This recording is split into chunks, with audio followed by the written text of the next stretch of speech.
สบายดีพี่น้องสบายดีจ้าโฟโวบ้านเบาเอื้อถ้าข่าวสับงามเท่านี้นะสับสิกอยใหญ่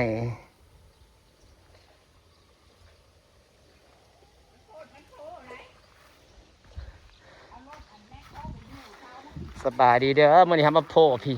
พกเพิ่นตัวว่าสิไปหาบอกไปก็เลยมาเองซะ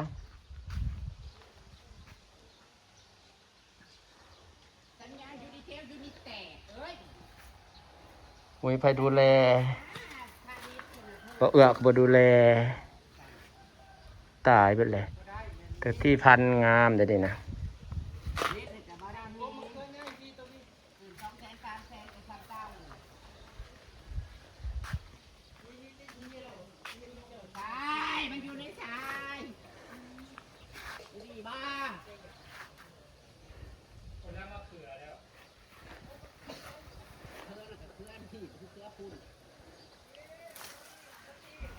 เห็ดยังได้ๆนะ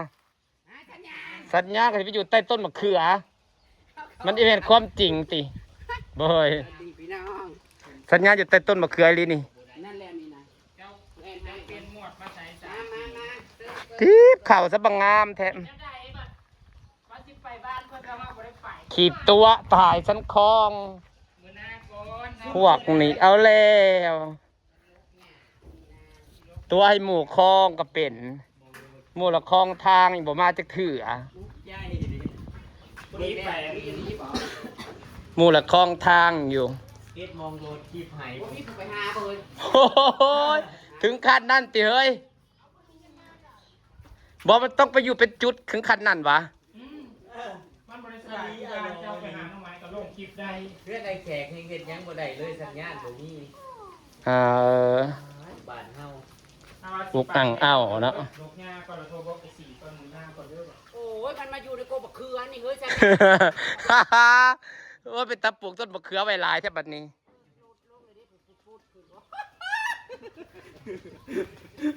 มาต้นบักเขือนางผีสิงโคตรโพนางมาสิงอยู่ในโกบักเขือเปลี่ยนชื่อซะนางผีสิงมาอยู่โกบักเขือมาเฮือนนั่นบ่มีสัญญาณมันบ่มีสัญญาณอยู่ดีแถวนี้นะแต่ได้มาบรรดาน้องผือนะ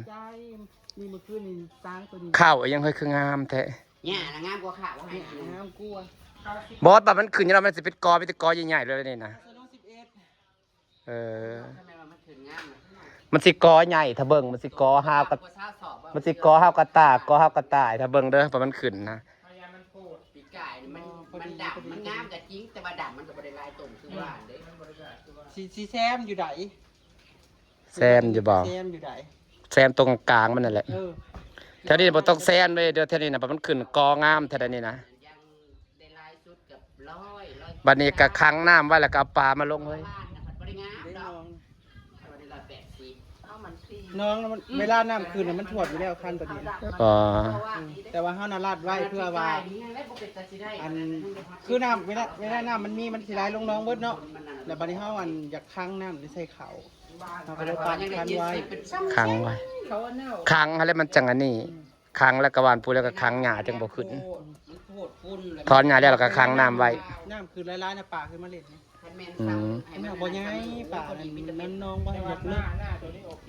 แต่เขาเลี้ยงปลาที่นาเขาอันนี้มันก็ง่ายต้องให้ได้12พอกินกุ้มกินไฮเตอร์เด้อแต่สิกอห้าวกระต่ายนี่ทางเมื่อกี้เราผมมาเกี่ยวแต่สิเพราะเข่ามันห่างเลยคือสิกอห้าวกระต่ายนี่กับ2 กอ 3 กอกับเป็นกรรมแต่ว่าอันนี้มันเกี่ยวข่าวหน้าบ้านมันก็บ่ไปบ่มาแต่ว่าเนี่ยมันหนาร้อนลมอากาศเย็นเลยเด้อจ้ะอำลาไปได้มาบ่เราจะไปหานางนางอีหยังเกาะนางสิวานหญ้าให้ลูกบ้านหญ้านี่ใช่ป่ะเด็กจ้างเด็กน้อยมาเขาบอกกันสินอนพอใจไปแล้วมาไทยมันได้เดินเพื่อนมันเอาจะดอกมั้งเมื่อมันเดินแล้วมันจะมีบ่อนหวานมันปลูกต้นไม้เต็มเลยก็จะเป็นข้างๆนะบ่จักดินสะบุญนะไม่ได้ดินสะบุญมันยังหวานจิตของกูจ่ายเงินมันยังหวานเยอะเพิ่นไป10อยู่หมดกูบอกไปคนอื่นมาปลูกแล้วมันว่าใส่ดูสิทธิ์ของกูไอ้ เออมันเพราะมันเป็นคนจ่ายค่าไปตาดินจ่ายภาษีดินนั่นเด้ก็มันเป็นคนมีสิทธิ์เฮ็ดเออกับมันเป็นคนเสียภาษีแต่ละปีเด้อเฮ้ยกับเสียใบตาขอบทองใบยังมันเป็นคนเสียแล้วกันก็เป็นความมันแหละมันก็มีสิทธิ์ปลูกแม่นอยู่ดินประบุญนะพอยังให้เขาปลูกก็ได้ผู้เสียวเพิ่นว่ากูจ่ายเงินกูสิปลูกเพิ่นวะใช้สิบ่ไปปลูกเพิ่นวะสั่งให้เขาลือก็ได้เพิ่นว่าเพิ่นว่าได้เพิ่นว่าได้เขาลือมึงก็บ่วิไปโคกมึงแต่ว่า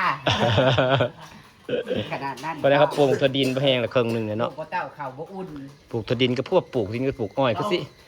แม่นสนมันน่ะสนตะเทียงบ่แปบน่ะบ่จักพอทางนี้เขาปลูกตัวดินก็ปลูกอ้อยเลยเด้ก็เลยบอกว่าไปเที่ยวนี่สั่งเพิ่มเราข่อยเป็นคนเที่ยวเลยครับเหมือนเพิ่นศูนย์อยู่หั่นนะมันเขาปลูกตัวดินเสร็จปันตันทางมันยังศูนย์อยู่ตอนนะปลูกที่ตัดทางกูสิหญ้าไปเลยนะมึงก็เข้าทางน้ำมึงก็หิบอ้อมหัวจุบเจืออะไรวะใส่ของดีใส่โอลิปีเลยกินกันนอนหัวกันเป็นเลี้ยงปลาอย่างเฮ้ยง่ายเลยแซ่บเลยแมงอันนี้แซ่โลละ1,500นะจ๊ะกูเก็บเมื่อคืนได้ประมาณ3 ขีดขวดจนกินบะบดแมงกอก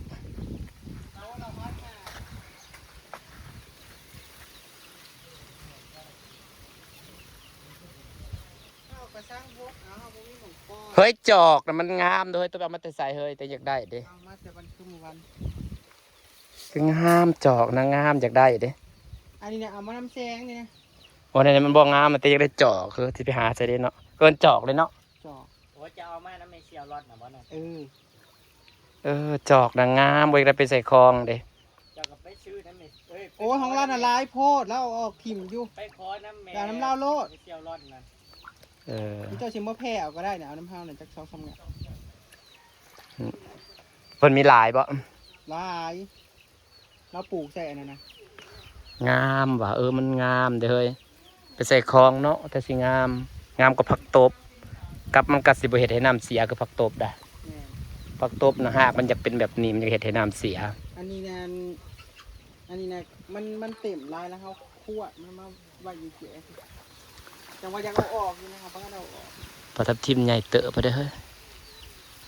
2 นิ้วติดมาได้ปลาเค็งก็ปลาทับทิม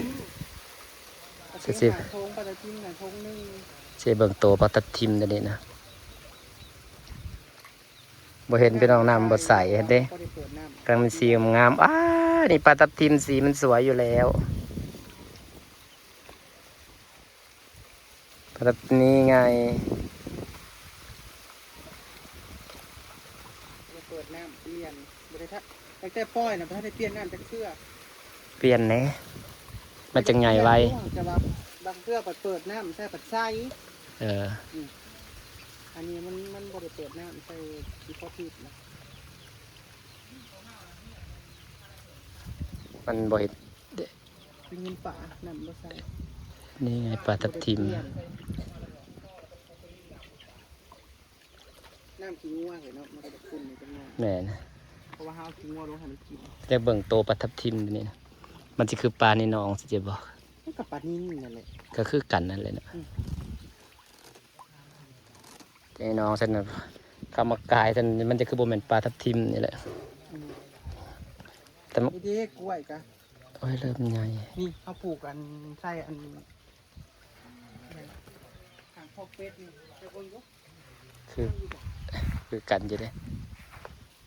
กล้วยยังเฮ้ยเลยนะอันนี้กล้วยน้ำว้า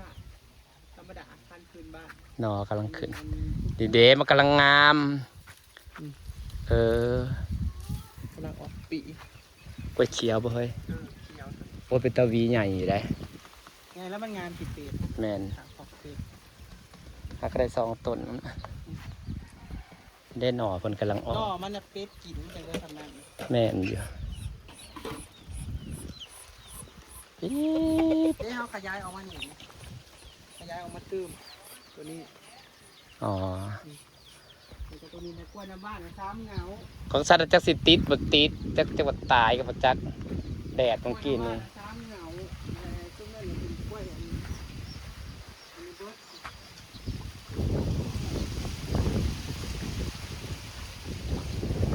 นอกจากสิฝากบรรยากาศไปสำเนียงกันจ้าวันนี้มาหลอกของสวนต้นนี้แห่งปีใหญ่ เราก้อนนั้นคิดฝ่ายเป็นได้จะนี้ เออ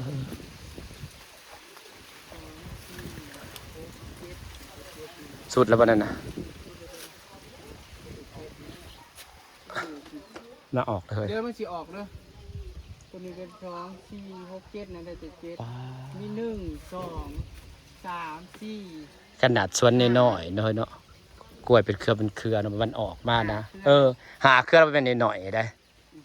สอบ2 สอบ3 สอบเขาสักกำลังปลูกก็คือติดบนติดรอรุ่นอยู่ได้เนี่ยนะพาเบิ่งนอกมันสิขึ้นมาอยู่บ่ ตั้งเบิ่งสิได้เงินไม้เนี่ยยังบ่ได้เอาไปปลูกอีกกว่านี้